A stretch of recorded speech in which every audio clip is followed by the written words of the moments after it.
lihat ya dari Kementerian Perdagangan sendiri sebetulnya kan sudah menargetkan begitu untuk neraca perdagangan Indonesia di sepanjang tahun 2024 ini surplusnya berkisar di 31,6 miliar US dollar hingga 53,4 miliar US dollar begitu. Ini angka spreadnya juga cukup besar ketika kita bandingkan dengan target di tahun 2023 yang bahkan surplusnya ini adalah di angka 36,93 miliar US dollar. Nah, tapi dari Anda sendiri optimismenya target ini bisa tercapai seperti apa begitu? Saya akan ke Pak Andri terlebih dahulu, mengingat berbagai sentimen yang ada begitu ya secara global saat ini juga masih dihadapi. Seperti apa Pak Andri?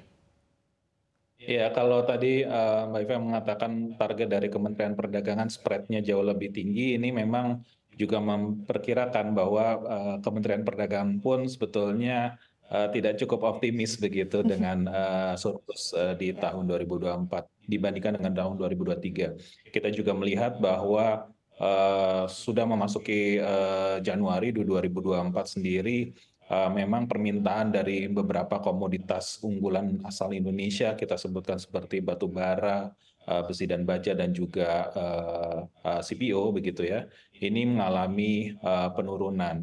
Dan kalau saya melihat memang sebetulnya permintaan dari China cukup memberikan pukulan terhadap ekspor kita, di mana saat ini kalau kita melihat dari beberapa analis dan juga ekonom memprediksi bahwa perekonomian China di 2024 masih belum begitu baik begitu dengan menghadapi memang krisis yang ada saat ini di sana.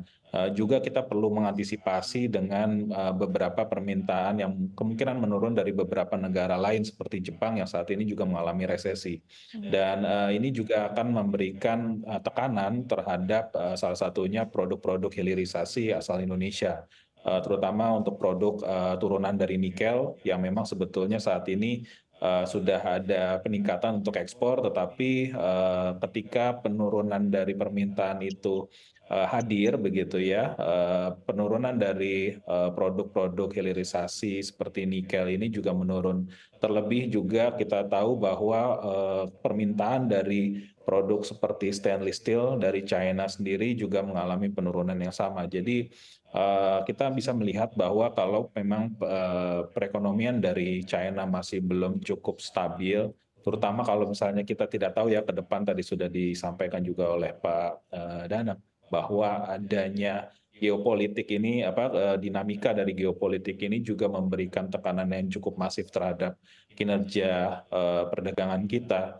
Nah, ini nanti saya rasa sih sebetulnya kalau dikatakan target dari Kementerian Perdagangan kemungkinan besar akan tidak mencapai targetnya begitu. Kecuali kalau memang pemerintah memiliki serangkaian strategi yang memang sebetulnya diperuntukkan untuk meningkatkan kinerja perdagangan kita di masa yang akan datang. Tanpa adanya strategi yang cukup jelas begitu ya, saya rasa target-target tersebut memang akan sulit untuk dicapai begitu, Mbak. Oke, ini tidak mencapai target dalam range yang ditetapkan oleh pemerintah atau akan lebih cenderung ke dekat ke batas bawah menurut Anda Pak Andri?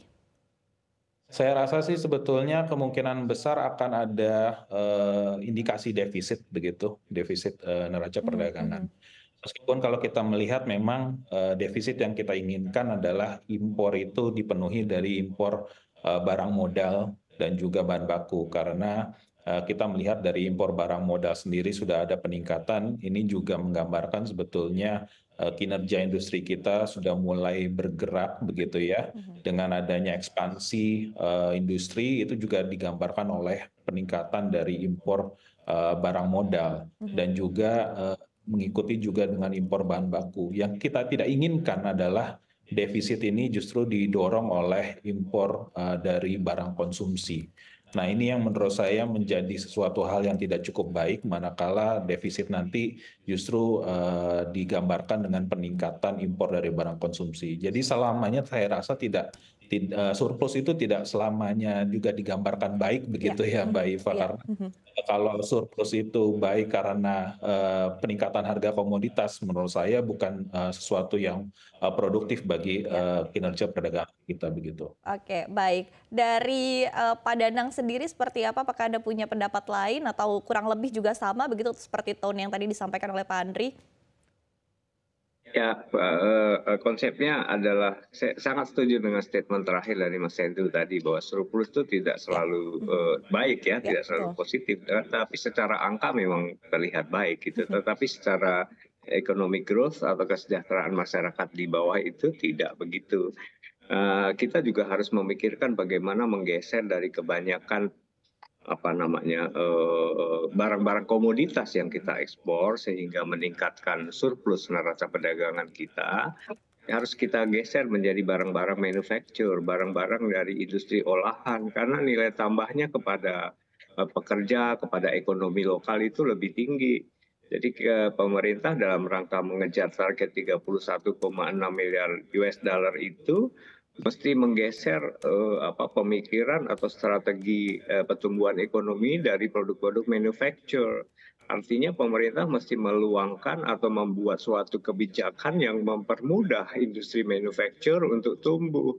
Tidak sekedar mengandalkan barang-barang pemberian alam ya, kelapa Ya. sawit, batu bara, dan segala macam dari energi mineral ya. Tapi harus bergeser menjadi satu produk-produk dengan nilai tambah yang tinggi. Nah, menggeser ini membutuhkan kebijakan strategik yang lebih baik gitu, tidak sekedar dalam konteks pemikiran trade internasional, tapi bagaimana kementerian bekerja sama dengan Kementerian Perindustrian ya, Kementerian Perdagangan dengan Kementerian Perindustrian untuk benar-benar menumbuhkan sektor manufacture. Nah, kita harus belajar dari negara-negara lain ya, misalnya Thailand, kita lihat industri manufacture mereka udah sangat jauh melebihi Indonesia dan sekarang kita sudah dikalahkan pula oleh Vietnam Ya. kan. Nah, ini mestinya kami di dunia usaha ini dibantu oleh pemerintah, difasilitasi sedemikian rupa sehingga manufacture-nya tumbuh. Ya. Nah, kalau hasil-hasil dari industri olahan tumbuh, maka boosting atau meningkatkan neraca perdagangan kita atau surplusnya neraca perdagangan kita itu akan dicapai dengan lebih mudah. Oke, baik.